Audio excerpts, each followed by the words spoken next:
Hey, church family. The Lord's Prayer is arguably the world's most famous prayer. It's recited more often than any other prayer and known by almost everyone, even unbelievers. Today I want to look at just one line of this prayer.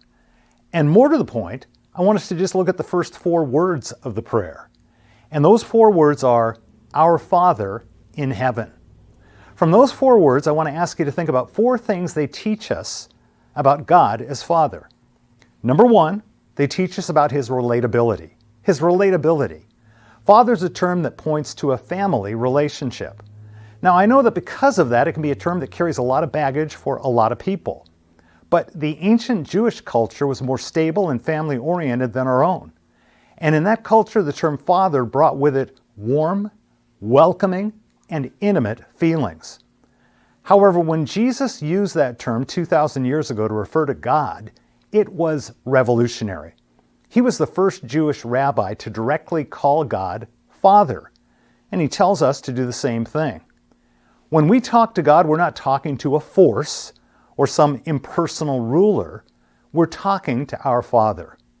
The second thing I want us to see that it points to is His rule. His rule.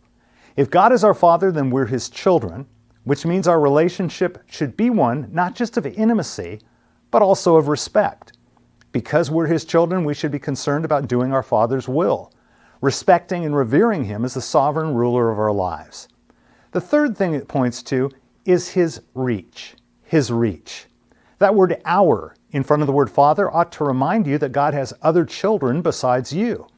In fact, read through the Lord's Prayer and you'll find that there isn't a single personal pronoun in the entire prayer. And for a good reason. Jesus came to replace the words I, me, my, and mine in our vocabulary with we, us, our, and ours. We're part of a family, the church. This means your personal relationship with God should not be a private relationship. There's no place in God's family for isolationism or radical individualism. It's together that we're the body of Christ. And the fourth thing that it points to is His residence. His residence. God is our Father in heaven. And you can think of heaven as His base of operations, the place from which He exercises all power and authority. And this is important to remember when we come to Him with our issues. Things may be bad on earth, but God is on His throne in heaven, and there it's all good. Think about your own relationship with God. What's it like? Sometimes people refer to God as the good Lord or the big guy, and that's usually a dead giveaway that they don't have any kind of close, intimate relationship with our Heavenly Father. Let me encourage you. If you've wandered away from God as your Father and you've gone your own way, know this.